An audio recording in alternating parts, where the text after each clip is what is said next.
Hoje é o segundo dia, é a segunda mensagem da nossa série, Princípios para Governar. Princípios de Governo, essa é a segunda série. E por que Deus colocou isso no meu coração? Desde o ano passado, Fábio, nos meus momentos de devocional, Deus começou a falar comigo, dizendo assim: Melqui, novas estações, novos comportamentos. Novas experiências, novos comportamentos. Deus, Ele nos permite viver algo novo, e dentro desse ambiente novo, Deus não quer que a gente se repita com o padrão de pensamento, com o padrão de comportamento, com o padrão de fala. Então, quando me apareceu, quando o pastor Lucas disse: Melqui, quinta-feira, eu falei: Senhor, o que o Senhor tem para quinta? E Deus disse: eu tenho governo. E você já está falando sobre isso. Eu disse: então tá bom, eu vou fluir. Não existe governo sobre uma vida que não tem identidade. Então todas as vezes que você ler na Bíblia sobre terra é herança. Identidade é governo. Repete comigo: terra, herança. Identidade, governo. Agora, olha que interessante essa leitura. Durante a semana inteira Deus colocou Gideão na minha cabeça. E eu quero te explicar quem foi Gideão. Eu quero que você abra, por favor, a sua Bíblia, acesse a sua Bíblia. Eu não sei como que você está em casa. Quem aqui tem Bíblia? Pelo menos um celular, levanta a mão. É isso, pouca gente, hein, gente? Agora você tem também, né, profetiza? Ganhou, isso aí. Vamos de novo. Quem tem Bíblia, pelo menos o celular? Ah, tá, então você estava com vergonha, né? Tá certo. Ufa, porque a fé vem por ouvir e ouvir a palavra de Deus. Então, sem Bíblia, é impossível se aproximar de Deus, porque tem gente que é crente, irmão, mas não lê um evangelho completo. Não ouviu um evangelho completo. Precisa. Não tem jeito, precisa. Amém? E conhecereis a verdade, e ela... que é mais ou menos o cenário de hoje. Olha que interessante. Livro de Juízes, capítulo 6, verso 11. Então o anjo do Senhor veio e sentou-se debaixo do carvalho de Ofrá, que pertencia ao Abiesrita, Joás. Gideão, filho de Joás, estava malhando trigo em um tanque de prensas de uvas. Fala comigo, malhando trigo no lagar. A Bíblia já disse que lagar não é o lugar de malhar trigo, é um lugar de prensar uva. Então, as uvas eram trituradas, amassadas no lagar. Lagar, então, é um lugar impróprio para estar malhando o trigo. Mas olha que interessante, o anjo do Senhor, e nós precisamos interpretar no Antigo Testamento, todas as vezes que nós vemos anjo, é o próprio Deus. O Deus, ele vem, o anjo do Senhor veio, sentou-se debaixo do carvalho e ficou vendo Gideão malhar trigo no lagar. E ele está assistindo tudo aquilo que está acontecendo. 12. Então o anjo do Senhor apareceu a Gideão e lhe disse: o Senhor está com você, poderoso guerreiro. Fala, aleluia, glória a Deus. Segue. Segura esse versículo aí. Segura esse versículo. Por que Gideão está malhando trigo no lagar? Deixa eu te explicar uma coisa. Naquele tempo existia um povo chamado Midianitas. Como era o nome do povo? Que não queria acabar com o povo de Deus, mas eles queriam submeter o povo de Deus a um sofrimento constante. Então o que acontecia? O povo de Deus ia, plantava, os midianitas vinham, roubavam. Mas não matava todo mundo, não. Porque tem coisa que não quer que você morra, tem coisa que quer que você seja humilhado, tem coisa que quer te tornar escravo. Tem coisas que vêm sobre a sua vida, a nossa vida, tem experiências que não nos mata logo de cara, até porque o dono da vida é Deus. Ele é o regente da nossa existência. Se Deus não quiser, não acontece. Mas os midianitas submeteram o povo de Deus a essa circunstância. E todo mundo então passa a se esconder, a habitar em cavernas, a se esconder. Afinal de contas, tinha um povo que, se visse qualquer coisa dando certo, vinha e roubava. Agora, por que isso está acontecendo? Eu quero contextualizar vocês. Olha que interessante. Êxodo 34, coloca para nós. Aqui, ó, Êxodo 23, verso 32. Olha que interessante. Por que Gideão está malhando trigo num lugar inoportuno, inapropriado? Olha que interessante. Coloca, por favor, o verso 30. 23, verso 30. Eu os expulsarei aos poucos diante de vocês. Deus falando com o povo a respeito do futuro deles. Aqui Deus está prometendo e dizendo: Canaã é de vocês. Fala bem alto: Canaã é do povo de Deus. Terra, herança. Lembra que eu comecei a dizer? Então, quando Deus fala que vai te dar alguma coisa, já te pertence. Pegou? Pegou? Então, Canaã é herança para o povo de Deus. Já pertence a eles. Então Deus está dizendo: eu já dei a vocês Canaã. Agora, vai para o 31 agora. Estabelecerei as suas fronteiras desde o mar Vermelho até o mar Mediterrâneo.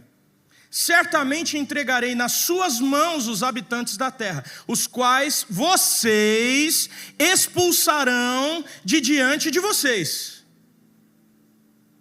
Então Deus está dizendo aqui claramente: já é de vocês, eu vou dar para vocês, mas tem alguns princípios que são inegociáveis. Diga: princípios, ordens, direções que Deus nos dá e que é inegociável para que a gente viva a prosperidade do Senhor e o governo do Senhor. E aqui Deus está dizendo: vocês precisam expulsar. Deus está dizendo se relacionar. Deus está dizendo ser amigo. Deus está dizendo orem por eles, façam negócios com eles, sejam sócios deles. Deus está dizendo: expulsa.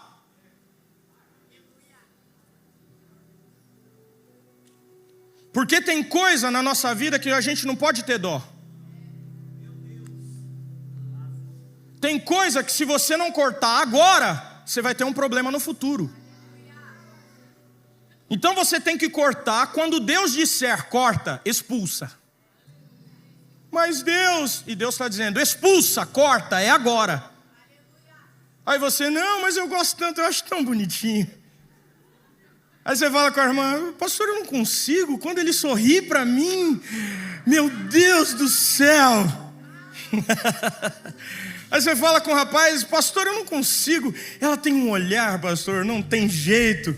E Deus está dizendo: corta, porque se você não cortar hoje, você está negociando o teu futuro. Agora, olha que interessante.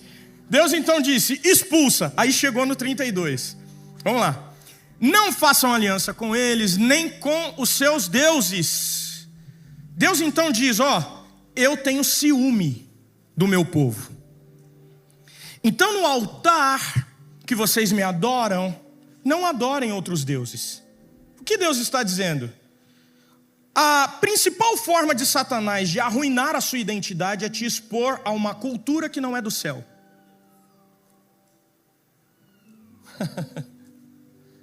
Todas as vezes que Satanás quer te derrubar, ele te leva ou tenta infiltrar pessoas que te fazem relativizar o que o Espírito Santo está dizendo. Não faz.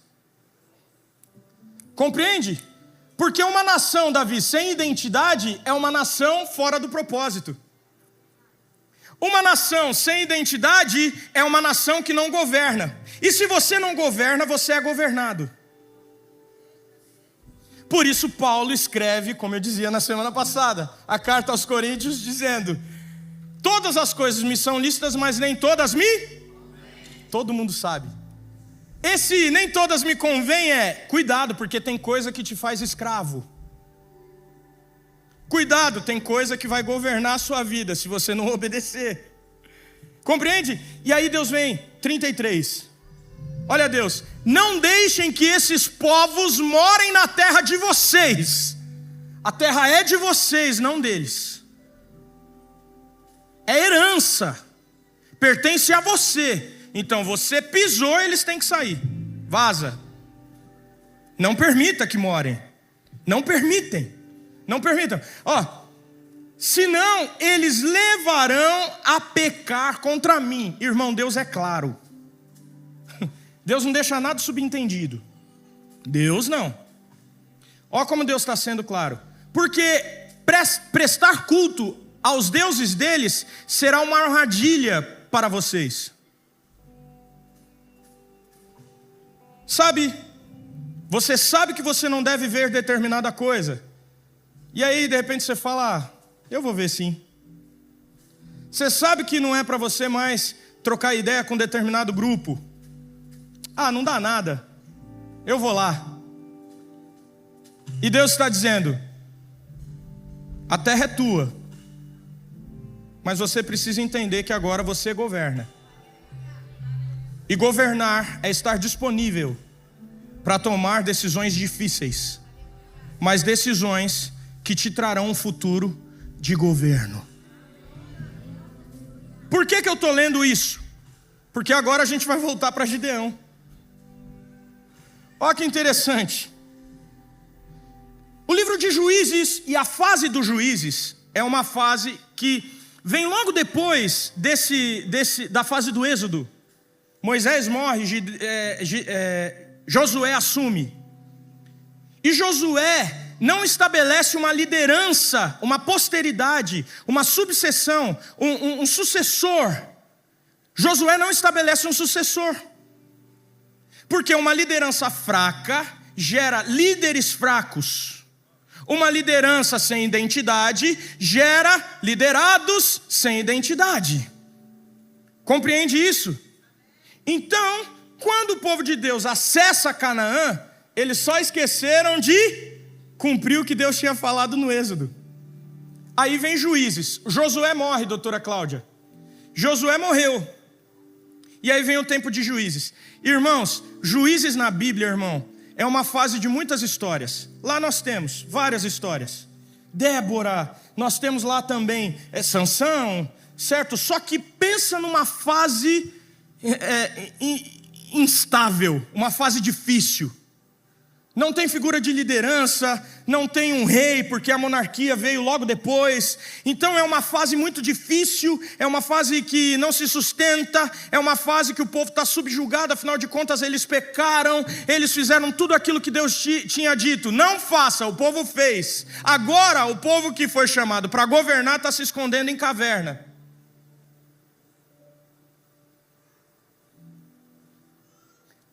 E aí a gente volta lá para Juízes 6, o anjo, no meio de todo mundo escondido, para ver um cara que está trabalhando. Eu vou dizer de novo. Toda uma nação escondida, e tem um cara que está trabalhando. E o anjo fala, poderoso guerreiro, homem forte e valente. E olha o que o homem poderoso e valente responde. Senhor, se o Senhor está conosco, por que aconteceu tudo isso? Ó Gideão dizendo assim, peraí, o Senhor vem aparecer agora para nós? Olha tudo que está acontecendo aqui. Olha o que aconteceu. Percebe que não tem senso de identidade? Não tem identidade, está fragilizado. Aí quando a gente não tem identidade, a gente se relaciona com Deus de uma forma ruidosa. A gente culpa a Deus, sem saber que o problema nunca foi Deus. Ele é a solução. Aí acontecem algumas coisas e você olha e fala assim, o problema é Deus. Porque eu fiz tudo certinho, eu entreguei, eu fiz não sei o que, mas negociou o que Deus disse que era inegociável. Aí o povo se esconde.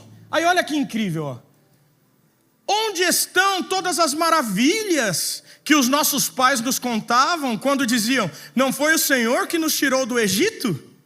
Olha só, irmãos, olha que ousadia, irmão. Tef, você sabe o que... Ó, Gideão para Deus: ó Deus, você está de brincadeira comigo. Você chega agora, eu não sei se você sabe, mas você está atrasado. Por quê? Eu não estou vivendo nada que os meus pais falaram que eu ia viver. Não está legal. A gente planta um pouco, vem os midianitas aqui e pega um pouco que a gente tem. Não dá. Todo mundo ali, passando fome, tá?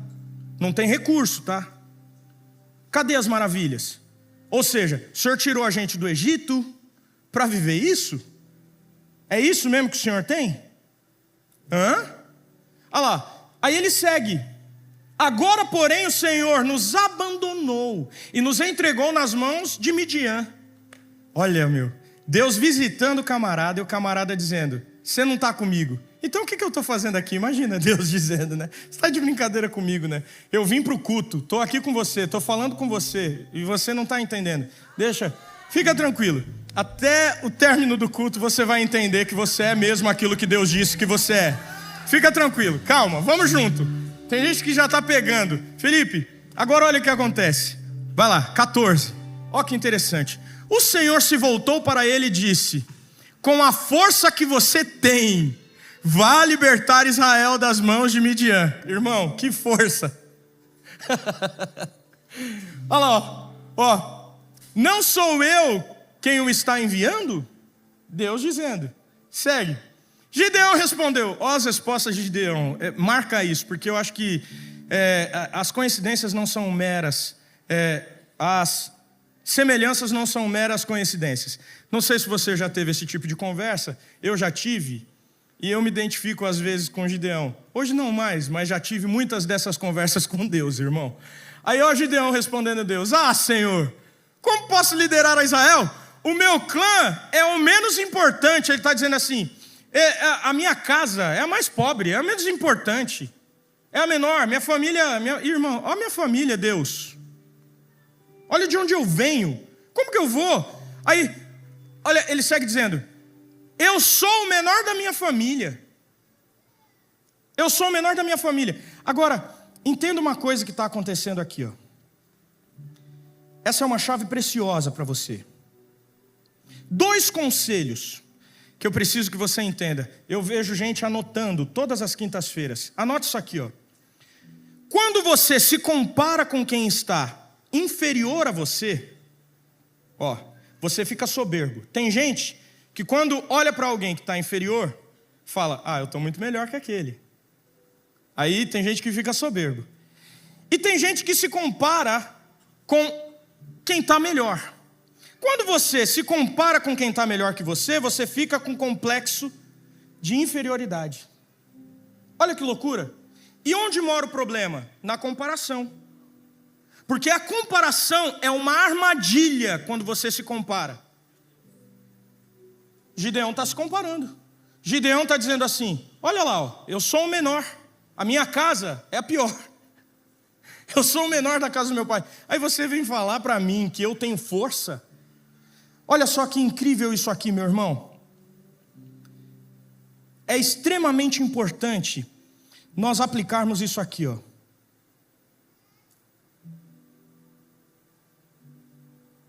Vocês estão comigo?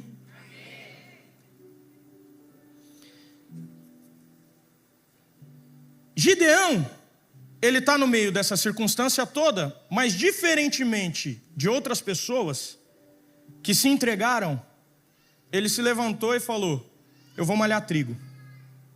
E por que ele escolhe o lagar? Quando malha trigo, a poeira do trigo sobe. E quando subia a poeira, se os midianitas vissem a poeira, eles vinham e pegavam e roubavam tudo. Aí ele fala: eu não vou deixar de comer por conta disso, eu preciso fazer pão. Minha casa vai comer pão. Sabe por que tem gente que não consegue romper? Porque se prostrou de vez diante da circunstância. Tem trigo, mas olha para o lagar e diz: é o lugar impróprio. Na semana passada eu dizia que existem 3 respostas que nos deixam estáticos, paralisados. Primeira resposta: não tenho tempo. Segunda resposta: o ambiente é desfavorável. Terceira resposta: não tenho recurso. Gideão, ele muda completamente a visão de Deus quanto a ele. Por que ele muda? Porque Gideão, ele está indignado, sim. Gideão está numa crise de fé, sim. Mas Gideão não está paralisado. Gideão se movimenta. Ele está com dificuldade, sim. O povo os midianitas exercem, né, uma força sobre eles, mas ele não está paralisado. Sabe, deixa eu te fazer entender algumas coisas. Numa quinta-feira como essa, primeira semana do mês de fevereiro, o tempo, as condições e o recurso pode não ser favorável, mas você saiu da tua casa e veio aqui receber da parte do Senhor. Você está se movimentando. E o que acontece com quem se movimenta? O movimento é uma resposta para o céu. Eu posso até aqui dentro estar dizendo: Deus nos abandonou. Mas eu vou me movimentar. Sabe aquela pessoa que não consegue ter forças mais para orar, mas se movimenta? Eu vou. Sabe aquela pessoa que não tem força mais para abrir a Bíblia? Não, eu vou. Sabe aquela pessoa que não tem força mais para ouvir um louvor, para colocar um louvor, minha amiga, do buffet? Sabe, que não consegue mais ouvir a palavra crente. Sabe aquela pessoa, mas aí de repente numa noite de quinta-feira às 20 horas, conecta no YouTube e começa a ouvir a Quinta Governe, e tem um pastor, um cara meio doido lá, dizendo que o ambiente pode ser desfavorável, mas não importa para Deus se o ambiente é desfavorável. Deus, ele não te vê pela sua genética, pelo lugar de onde você veio. Deus, ele te vê pelo propósito que ele colocou dentro de você. Então, quando Deus diz para Gideão: Gideão, vá nessa sua força, Gideão não entende, porque força na visão de Gideão é recurso, é terra, é acesso. E Deus está dizendo: não, força é mesmo no ambiente improvável, mesmo sem recurso, é você se levantar, pegar o saco de trigo e começar a malhar no lagar. É começar a malhar.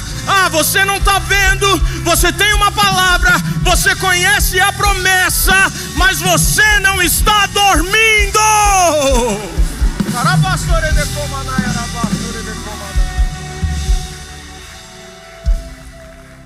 Gideão não dorme. Ele sabe que ele é o menor da casa do pai dele, mas, irmão, ele está em movimento. Ele está em movimento, Felipe. Ele está em movimento. E o céu não responde perguntas.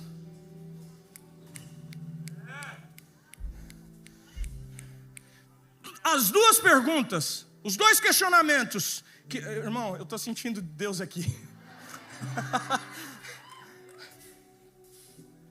Gideão questiona Deus 2 vezes. Deus responde. Porque Deus não responde visão caída. Deus não responde caricatura. Porque o que o pecado faz? Uma caricatura ruidosa de quem você é. Deus não vai responder, porque não tem cognição para entender. Então primeiro Deus aparece e revela identidade, forte, corajoso. Eu não sei se você está entendendo, mas eu estou pregando para gente forte e corajosa. Compreende, Aline? Sabe, é forte e corajoso. Então Deus não responde a pergunta que faz. Deus aparece e fala, reafirma a identidade. Reafirma, por quê? Para acessar a herança tem que ter identidade. Ele está na terra certa, amém? O lugar é certo? A quem pertence aquela terra? Mas quem deu legalidade para o inimigo vir e fazer uma festa? Eles mesmos, irmãos. Tem gente que chega para conversar comigo e fala assim: pastor, mas o meu passado isso. Pastor, mas o meu passado aquilo. Ah, pastor, mas o meu passado isso, aquilo outro. E eu fico ouvindo, Pabilini. Eu paro aqui no café e fico olhando. E eu espero a pessoa falar tudo que tem para falar. E eu ouço atentamente até que termina. Sabe por quê, Davi? Porque eu não estou nem aí para o passado dela. E por que eu não estou nem aí para o passado? Porque quando o anjo vem... Quando o anjo do Senhor chega, ele não vem para falar do teu pecado, não vem para falar do teu passado, ele vem para revelar força. Quando o anjo vem, não importa o que você está vivendo, ele vem e fala assim: ei, Will, forte e corajoso. Sabe, Will, você ainda não está vivendo aquilo que você acha que pode viver, mas Deus está dizendo, faz parte do processo. Deus está dizendo, eu te trouxe para cá, para que você acesse cognitivamente. Sabe, cognitivamente. Porque Deus é poderoso para fazer infinitamente mais do que pedimos ou pensamos. E isso se concretiza no Sermão do Monte. Eu mesmo já preguei aqui dizendo que Jesus nos ensina a pedir, buscar e bater. Fala comigo, pede, busca e bate. Agora, por que Deus te trouxe? Por quê? Há um pensamento de que Deus, eu não mereço, não pertence a mim, eu não consigo. Sabe qual é o problema? Esse tipo de pensamento gera um bloqueio para o sonho. Aí você acessa lugares e acha que acessou tudo que você tinha para acessar. Deus te trouxe aqui para dizer, ainda é só uma fração daquilo que eu tenho para você, para a tua casa, para o teu futuro, para a tua família. É só uma fração, é só um bálsamo. Sabe o que é bálsamo? Bálsamo, quando tem ferida, gera alívio. Meu Deus, Deus está na casa. Alívio. Aí vem o bálsamo. Deus passa o bálsamo. A dor já não existe. Aí ele vem e cura a ferida. Ele cura a ferida. E aí no lugar da ferida aberta agora tem uma cicatriz. E o que é a cicatriz? Testemunho. Você não olha mais para o teu passado com tristeza, irmão. Quem nasceu de novo em Jesus, irmão? Mas vamos voltar para Gideão. Ainda tem coisa para dizer em Gideão. Essa é a quinta governo, irmão.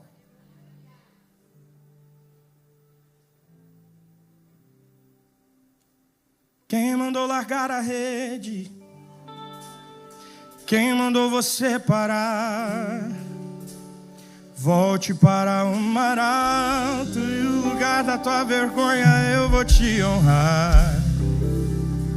Quem mandou largar a rede? Quem mandou você parar?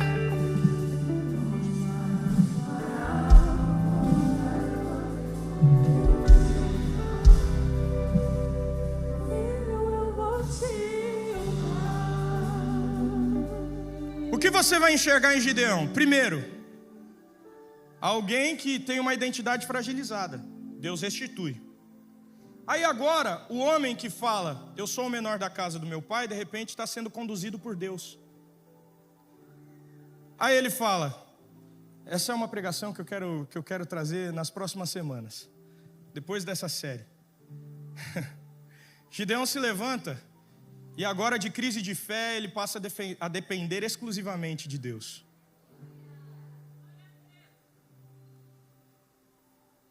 Deixa eu te falar uma coisa, está chegando o tempo de Deus te tirar do lagar, tá? Eu quero liberar uma palavra do céu. Está parecendo tempo de escassez. Está parecendo que não está valendo a pena. Está parecendo que você vai morrer aí. Mas a estação é nova, não pense como antigamente. O anjo já chegou e está falando com você. Você é forte, você é corajoso. Você é forte, você é corajosa. Deus está com você. Deus enxergou o teu propósito. Quando eu vim para cá, irmãos, eu morava em São Paulo. E é incrível como a pregação se materializa na nossa vida. Que coisa, né? E ontem, atendendo um rapaz, passou um filme na minha mente de tudo que eu vivi.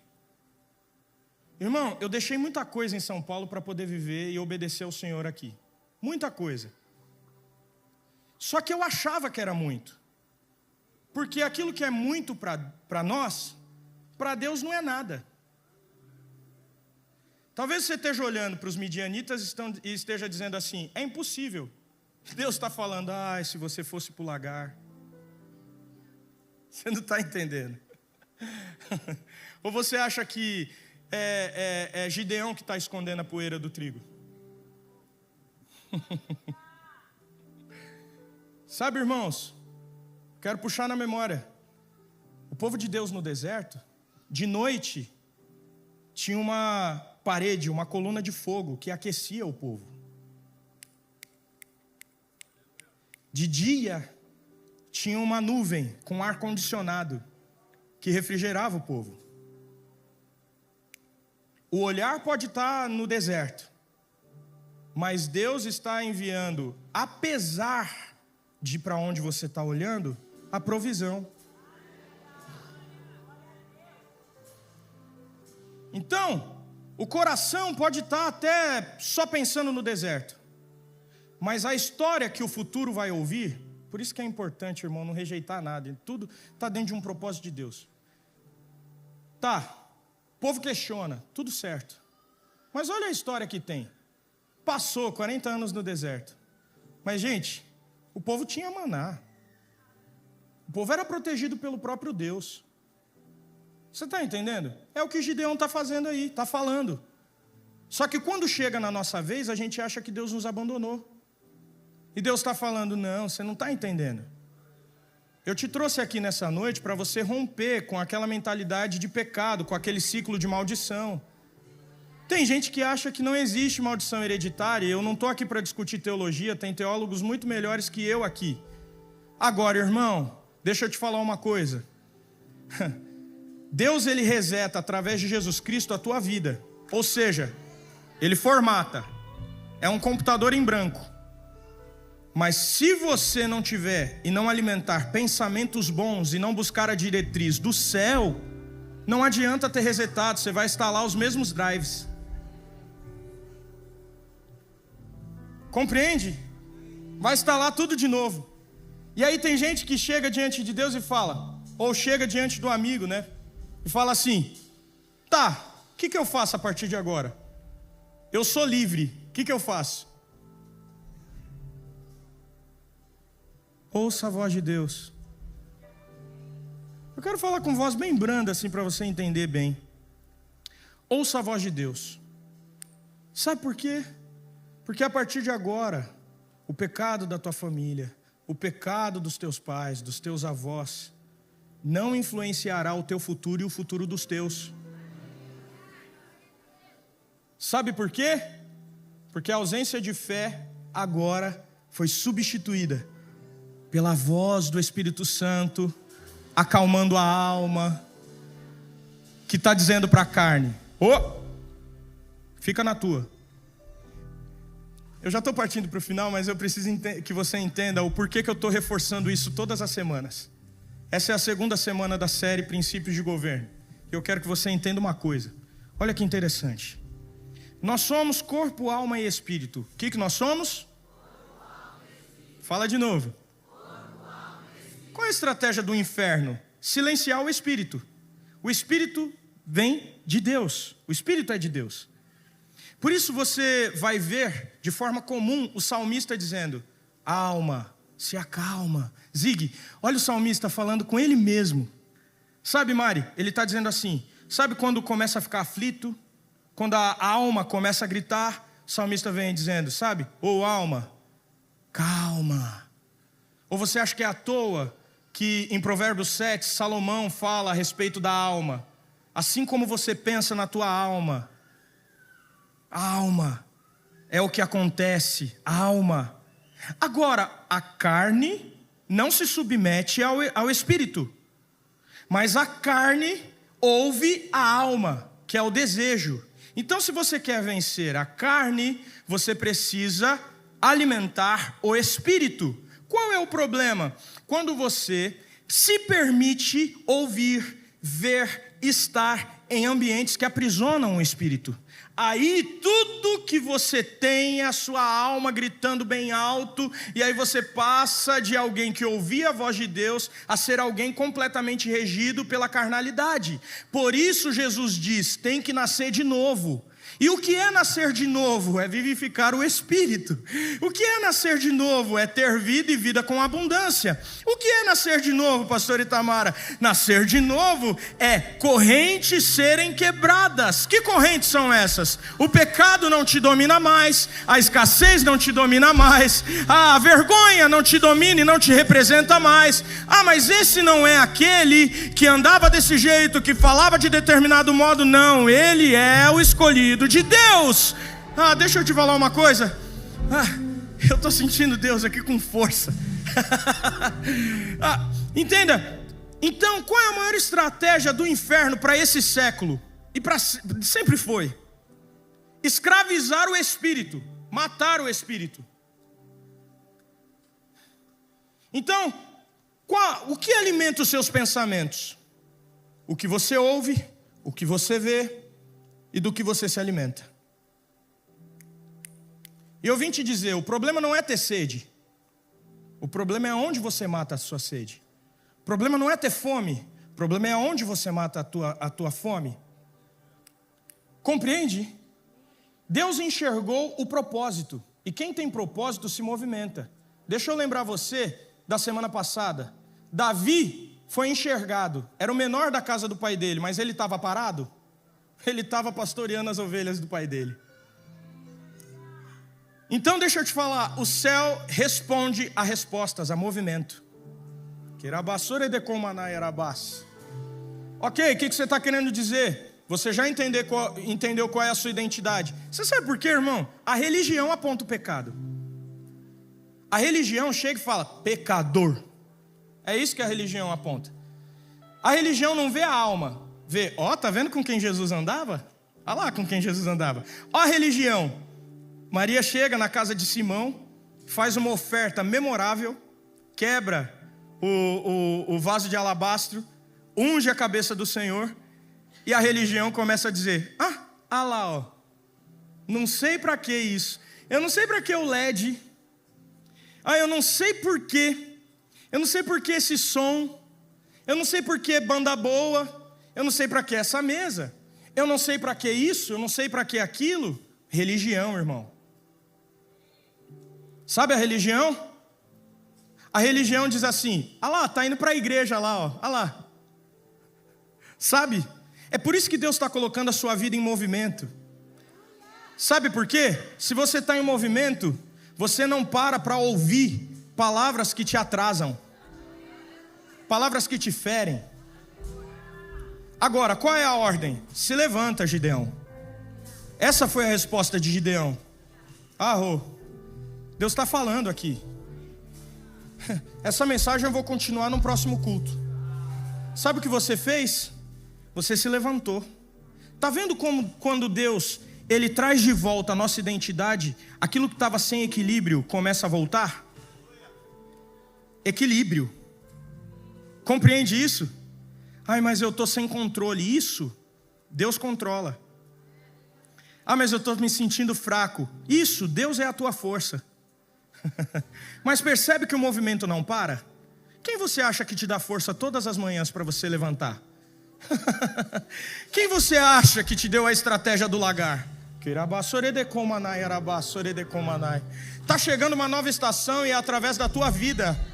Está chegando um novo tempo e é através da tua vida. O que os teus pais não viveram, o que os teus avós não viveram, você vai viver. Aquilo que os teus olhos não viram, você vai acessar. Sabe? Porque Deus é poderoso para fazer infinitamente mais do que pedimos ou pensamos. E a partir de agora, mesmo sem entender, começa a se movimentar. Sabe, pastor, eu leio a Bíblia e não entendo. Continua lendo sem entender, porque daqui a pouco o Espírito Santo vai começar a revelar. Ah, pastor, eu venho para a igreja, mas eu não me sinto forte. Calma, continua vindo para a igreja, porque Deus vai te conectar a pessoas que vão começar a dizer: ei, não para, ei, não para, ei, continua, não para, não é o fim, eu vou te levantar. Sabe qual é a questão? Quando eu cheguei aqui em Florianópolis, eu achava que eu não fosse suportar o processo de Deus. E aquilo que eu chamava de provação, Deus chamou de escola. E todas as vezes que eu falava: Deus, eu estou fora, Ele dizia: levanta a cabeça e me adora, me louva, fica feliz. Aí eu dizia: como que eu vou ficar feliz se a circunstância é completamente controversa? Aí Deus me respondia: você está vendo circunstância, eu tenho um propósito, eu tenho um destino. Aí, irmão, eu comecei a ler um livro chamado Enraizados, que se confirmou na pregação do Brunet quando ele veio aqui. Ele disse assim: eu passei a orar da seguinte forma: Deus, me ensina a não atrapalhar o meu destino, porque Deus tem um destino para você. Mexe com quem está do teu lado aí e fala assim: Deus tem destino, Deus tem propósito, é o que Deus tem. Aí aquela oração me fez lembrar do livro. Eu não morri, a depressão não me venceu. Ah, irmão, eu não conseguia dormir, começava uma batalha espiritual, Cris. Eu morava lá no Caplates. Aí, olha que coincidência, hoje é a doutora que mora lá, e ela falou: pastor, você não vai acreditar, as noites lá são avivadas. Mas não é o ambiente, é o coração. Compreende? E aí eu não conseguia dormir, começava a indagar a Deus, e Deus vinha como para Gideão e dizia assim: continua se movimentando, você é forte, você é corajoso. Irmão, no momento de maior instabilidade da minha vida em várias frentes, eu conheci a Lia, minha esposa. A primeira pergunta, aí ela falou assim, a gente começou a orar, porque é importante você orar. Tem sinais que Deus dá que não dá para você ignorar. Então, se você não ora, tem que orar, irmão. Tem que orar. Deus não vai escolher por você, mas Deus vai testificar. Você está entendendo? Aí a gente orava. Aí ela: Deus falou com você? Aí eu: ainda não. Aí eu: falou com você? Aí ela: ainda não. Aí beleza, até que um dia Deus falou. Quando Deus falou, irmão, eu desliguei o telefone, porque apaixonado namora bastante por telefone também, né? E ela ia para Chapecó, e eu ficava aqui. Às vezes eu ia para São Paulo, ela ficava aqui. E aí ficava ali falando pelo telefone. E um dia terminou as mensagens. Aí Deus tinha confirmado no nosso coração. Eu comecei a orar e eu chorava. Eu não sou muito de chorar, irmão. Mas olha, aquele dia... Como que é o nome do senhor? Marco? Marlon. Aquele dia eu não dormi. Porque eu falei: Deus, como que o Senhor coloca uma pessoa como a Lia no meu caminho, nesse momento? Nesse momento. Irmão, e olha que coisa. Deus dá revelações para você, e quem está em volta não acredita, Tati. Por isso que você não pode andar por vista. Porque assim como eu, Marlon, as pessoas olhavam a gente e cochichavam: não vai dar certo. Não vai dar certo. Não vai dar certo. Porque olha isso, olha aquilo outro. Porém, não sei o quê. Olha a fase, olha isso. Tá entendendo, Léo? Sabe, começa a colocar um monte de coisa. Só que, irmão, olha, eu tenho muito defeito. Davizão. Mas, cara, eu sei ouvir a voz de Deus. E Deus desenvolveu o meu ouvido para ouvir a voz dele, sabe? Aí, olha que impressionante. Vou até fechar aqui. E aí eu termino. Não é verdade, vocês querem ir embora. Amém. Glória a Deus. Glória a Deus. Aí, glória a Deus. Deixa eu voltar. Aí, olha que incrível. Amém. Que Deus frutifique abundantemente na tua vida, Ju. Aí o Espírito Santo falou, uma vez fui para São Paulo, Deus usou uma mulher. Ninguém sabia, irmão, do que estava acontecendo entre mim e a Lia. Ninguém. Só o pastor Lucas, que foi quem apresentou, e ele nem sabia qual o andar da carruagem. Na cabeça dele o trote estava bem lento. Mas da visão, eu conheci no mesmo dia eu já mandei um oi. Tudo bem? Essa não foi a melhor forma de se conhecer, mas oi. Bora marcar um café? Lógico, é isso aí. Cheguei em São Paulo, fui com o coração aflito, pastor. Cheguei em São Paulo, afinal de contas eu estava olhando para o lagar. Minha mãe é cabeleireira. Tinha uma irmã do coque sentada, a irmã Quitéria, fazendo cabelo lá com a minha mãe. Pastor Itamara, eu só dei oi de longe, viu? Arthur, a mulher falou assim, Melk, volta aqui, filho.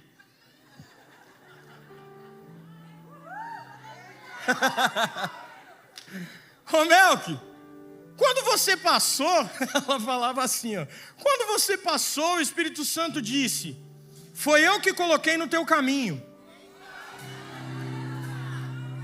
E eu estou enxergando vocês num ambiente escolhendo coisas e dizendo, olha que lindo, e contemplando aquilo que Deus está colocando na tua mão. Eu estou arrepiado. Olha, era tudo muito lindo. E vocês paravam e ficavam admirados olhando, dizendo, olha o que Deus nos deu. Não se preocupa porque eu guerreio por você. Não se preocupa porque eu vou à tua frente. Não se preocupa porque eu sou a provisão. Não se preocupa porque eu tampo os teus ouvidos. Aí o melhor de tudo, de novo, Lipe, olha o que Deus falava. Cara, Deus é... Qual é o nome do senhor? Júnior. Sabe o que Deus falou? Levanta a tua cabeça e se alegra. De novo, lembra que eu tinha dito? De novo Deus falou, levanta a cabeça e se alegra. Aí Deus está de brincadeira comigo. Aí eu falei, é para se alegrar, Deus? Sim, filho. E aí eu falava, Deus, como eu vou me alegrar? Aí Deus me levou para Abacuque naquele dia, e eu prego muito sobre isso. Abacuque 2, Pablini. Olha o que Abacuque 2 diz. Abacuque começa a questionar Deus nos primeiros capítulos. Aí chega numa fase que Abacuque se lembra das obras de Deus.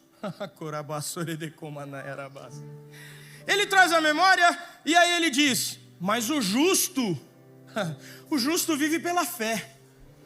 Aí termina o capítulo 2 e logo o capítulo 3 começa dizendo assim, ó, e ainda que a figueira não floresça, que não haja fruto na vide, que o produto da oliveira minta, todavia eu me alegrarei. Eu me alegrarei. Calma. Aí eu entendi que alegria não é um sentimento. Alegria é um ambiente. Alegria é um bunker. Porque lembra que antes dele falar Abacuque 3, ele diz, o justo vive pela...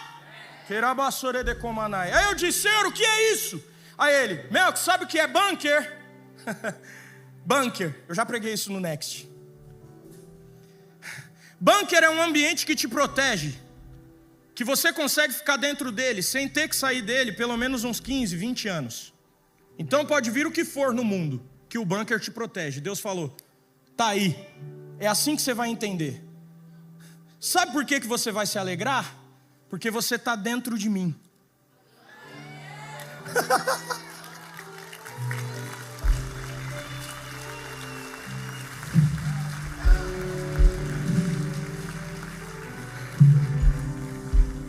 O povo me achava bobo, gente.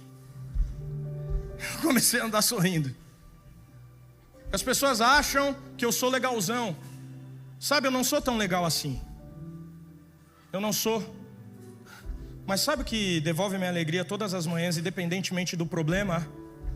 Sabe o que me fez vir aqui pregar para vocês, independentemente das circunstâncias? é a convicção de que eu estou guardado em Deus. Sabe o que Deus fez? Ele disse: filho, eu tenho Canaã para você.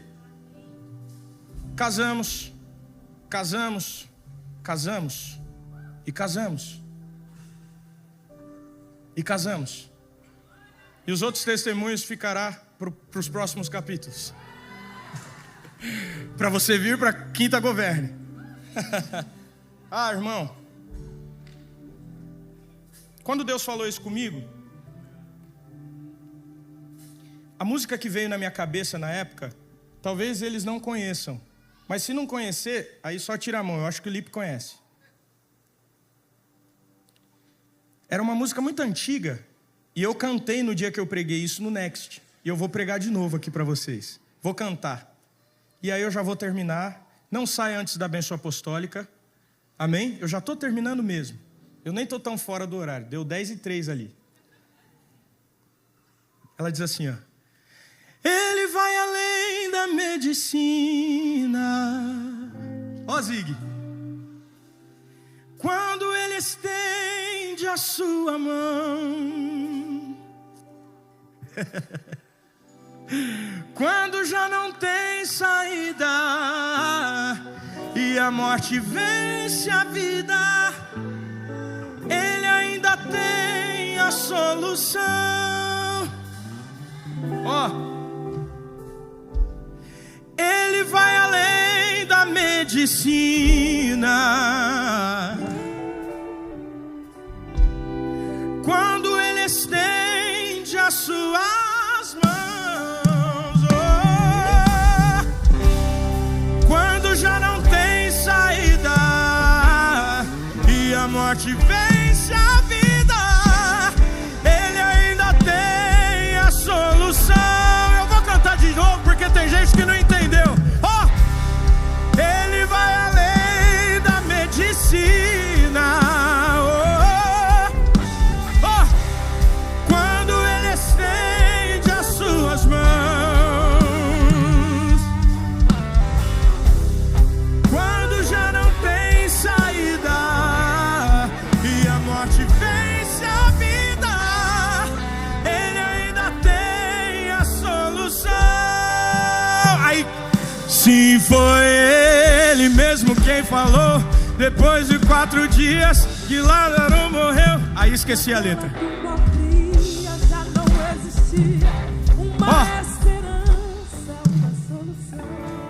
Essa palavra está falando com corações aqui nessa noite. Você chegou dizendo: Deus me esqueceu. Cadê a promessa? Eu não sei para onde eu devo ir, como eu devo agir. Deus te trouxe para te dizer que você é forte e corajoso. Então você, forte e corajoso, dê uma resposta para o céu nesse momento. Você que deseja se conectar com essa força do céu, com essa força que vem do céu. Lembra como é o seu nome? Eu orei por você semana passada. Qual é o seu nome? Alex. Sabe aquela força que vem do céu? Sabe a força da canção? Ninguém explica a Deus, ninguém explica a Deus. Sabe? A força que vem daquela outra canção. Tá chorando porque, sabe? Se você tem um Deus. Sabe? Essa força. Forte e corajoso. Sai do teu lugar, forte e corajosa. Forte e corajoso. E vem pro altar que eu quero orar por você. E eu já estou terminando. Sai do teu lugar e vem aqui. Seja bem-vinda, forte e corajosa. Sai do teu lugar e vem aqui. O Espírito Santo falou ao teu coração. Se movimente em resposta ao céu.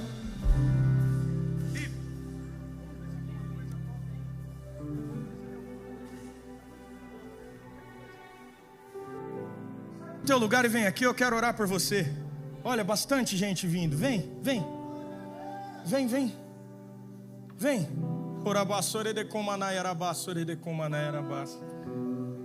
Vem, vem.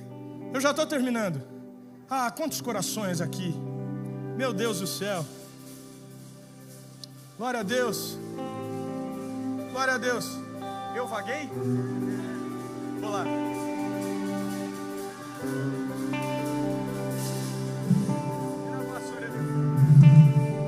Eu vaguei mundo afora, mas não encontrei o que tenho agora. Eu tenho você.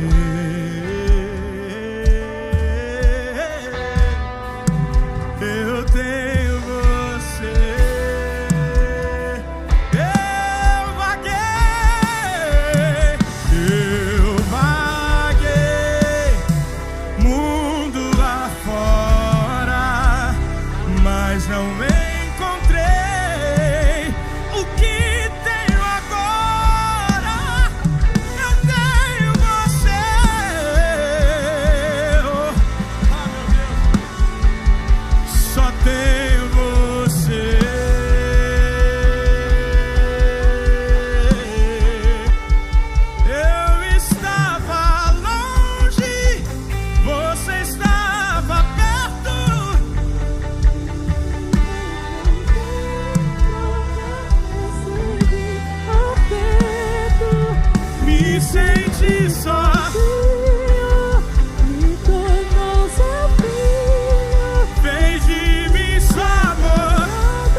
Decide neste momento voltar para os caminhos do Senhor ou aceitar a Jesus como seu único e suficiente Salvador, escreve: eu te recebo, Jesus. Escreve aí no chat: eu te recebo, Jesus. Essa é uma noite de governo, irmão. Meu Deus.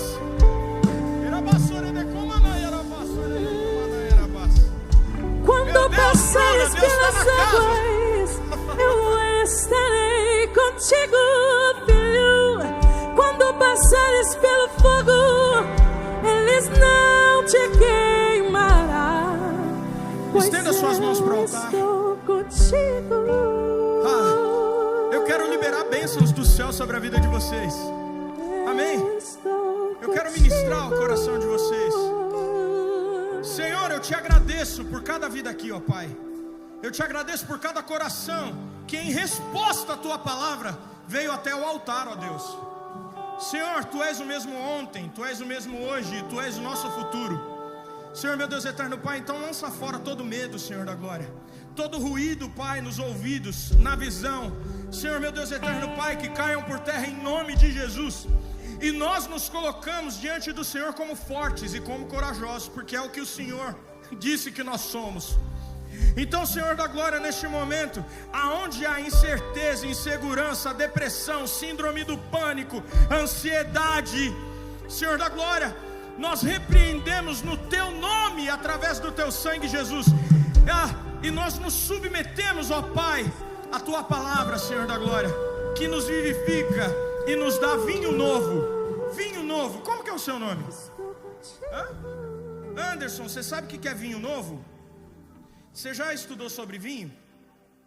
Quem aqui já estudou sobre vinho? Levanta a mão. O vinho, ele passa por um processo de envelhecimento. Sabia disso? Sabia disso? Envelhecimento. Por que a Bíblia fala do vinho novo, gente? Porque o vinho novo é potente, Ju. E aí, Jesus vai dizer que não se coloca vinho novo, meu Deus do céu, em odre velho. Você sabe por que não se coloca vinho novo em odre velho? Porque o odre velho não aguenta a força, a potência, o movimento do vinho novo. Só que Jesus, ele mesmo responde, ele diz assim: eu os vivificarei e transformarei vocês em odres novos. Ou seja, ele tem vinho novo, mas antes de derramar vinho novo, de colocar vinho novo, ele reestabelece as suas estruturas. Sabe o que Deus está fazendo com vocês nessa noite? Dando estrutura, estrutura, estrutura, estrutura, estrutura para receber o vinho novo que vai se movimentar dentro de você. Vinho novo para voltar a sonhar grande. vinho novo para voltar a acessar novos ambientes, vinho novo para resolver de uma vez por todas aquele perdão que você precisa liberar. É vinho novo, Roberto, é vinho novo, odre novo, né? Olha o tanto de odre novo aqui, Roberto, olha o tanto, tudo odre novo, sabia? Odre novo é o que nós somos, odre novo. Pera, eu já estou terminando. Olhem para mim. Odre novo. Odre novo agora sabe como orar. Irmão, eu acho muito importante saber orar. Sabia disso, Cris? Então agora nós vamos orar juntos. Coloquem a mão no coração de vocês. Não importa se você já é crente velho já, não tem essa. É vinho novo. Coloca a mão no coração. Ora comigo. Senhor Jesus, eu reconheço o Senhor como meu único e suficiente Salvador. Escreve meu nome no livro da vida. Eu recuso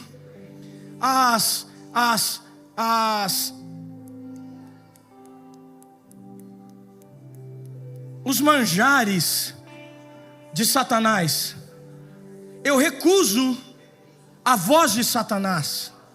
Eu recuso a tristeza que Satanás quer colocar em mim. E eu recebo vida, e vida em abundância, para não só funcionar, mas fluir em Ti, Jesus. Fala comigo. Eu vou fluir em Ti, Jesus.